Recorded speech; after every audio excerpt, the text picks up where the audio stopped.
We were very close, very happy family, living in a little town on the outskirts of Prague, where there were beautiful woods to romp around in and rivers to bathe in, and apart from school there was a lovely gymnasium which I attended every week. And I had loads of friends, but my bosom friend was Marta.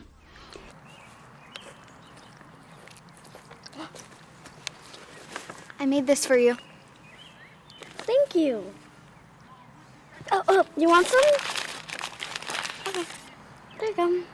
Thank you. She was a daughter of a village cobbler and came from a completely different background and was Catholic, whereas I was Jewish, of course. But there were only a handful of families of Jewish faith in our little town. And in Czechoslovakia, which was such a new country, I mean, after all, it was only founded in 1918, after the end of the First World War. I was really a child of the first generation, and I was fiercely proud of being a Czech and fiercely patriotic. And it mattered much more than religion. Religion didn't seem to be of any consequence. I always felt what was important is how you lived, not how and where you worshipped. My mother ran the office. She was a beautiful woman, very soft and very warm, and though I loved them both, I loved her desperately. Vera, why aren't you ready? Your cousins will be here soon. Go get out of those spotted clothes. I will not ask again. My sister was close to my father. She was 4.5 years my senior, and her name was Eva. I used to envy her because she was very elegant and very grown up, whereas I was the little tomboy who always got into scrapes and always got dirty and always got told off, and moreover always had to make do with her cast-offs, whereas she got all the new clothes and all the new bicycles. Girls, your cousins are here. And then Esther said Vera's doing number 3 wrong. I wasn't doing the problem wrong. I heard her whispering to Marie that I wasn't as good as the rest of the class. So of course I had to say something. So I turned around to face the class and said, I'm not doing number 3 wrong. And then maybe they should wait until number 3 is finished. I heard them mumbling some more, and then they started to laugh at me. I don't know why they don't like me. A lot of kids just don't want to play with me anymore. I don't care much. They're probably just jealous of me because I'm smarter than them. Yeah, maybe.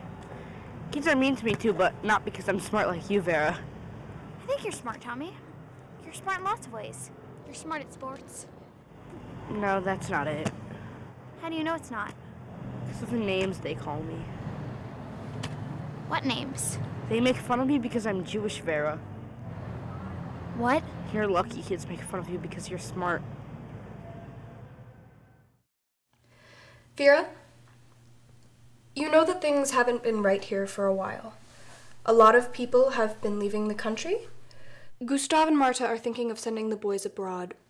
We think it would be most safe if you and your sister left too. Are we going on a vacation? Where are we going? When do we leave? England. And soon. We already spoke to Eva. Now that your father lost his job, time has a way of working things out, but we cannot afford to wait on time to fix things. But what about you and Mama? Mama and I aren't going. It will be safer for you and Eva in England. It will only be for a year. No! I don't want to. And now, Vera, we are only talking about a year. No! You're lying. What if I never see you again? I'm not going. You're a big girl now. You're old enough to understand how much your mother and I do for you and Eva. I know that I would do anything to protect you, and I need you to do something for me. Go to England, Angel. Go for me. Okay. This bosom pal of mine, Marta, is more than worth her mention. She was my shadow for many years, and real good friend of mine. And you know, my greatest passion in those early childhood days were cats. I used to collect everybody's cats off the streets, thinking they must be lost or hungry, and they weren't. And I had one cat who kept producing kittens, and her name was Julius. When we got her, we thought she was a male. I'm scared.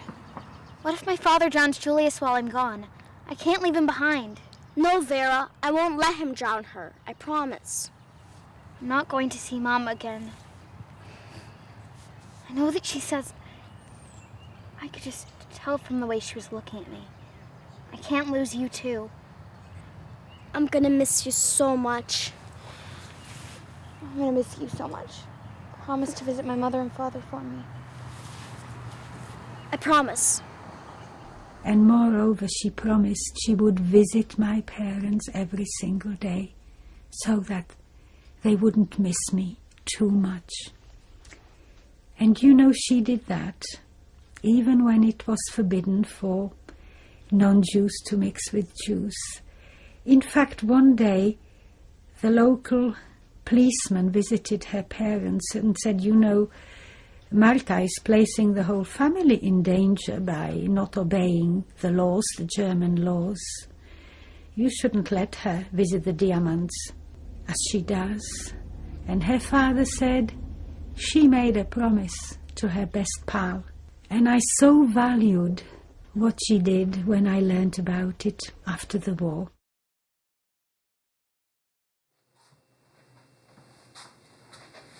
So you can write down your adventures to tell your mother and me. Don't forget. When I went for the first time to my hometown, that again was... It took an awful lot of courage to walk down the streets which formed my my childhood towards the house in which we lived. Nobody knew I had come, and nobody recognized me immediately. I just cried inwardly, "I am here, Father, but where are you? Why aren't you here?" And I just ran away from there.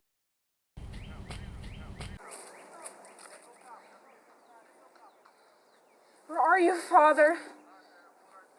Why aren't you here? For the first time since my return, I cried and I cried. All those bitter tears which needed to come and were so hard. And when I dried my tears and sat and turned back towards the town, I saw a young girl coming towards me. And as she saw me, she smiled. And I recognized her. She was my bosom friend, Marta. I waited for you. I went to see you every day. They told me not to, but I did. I always did. I thought I would never see you again. I knew.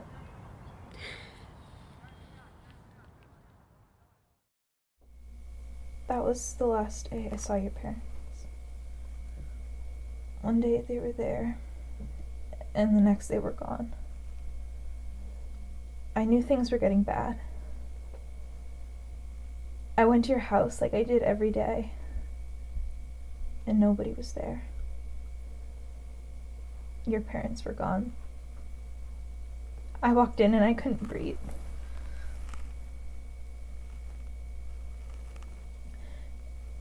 You know, I will always be here for you.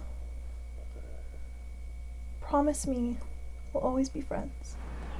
I understand if you don't want to be my friend anymore. I will always be your friend. Nothing will change that. Promise? Promise. So, Marta and I, we slept in the same bed and we talked through the night.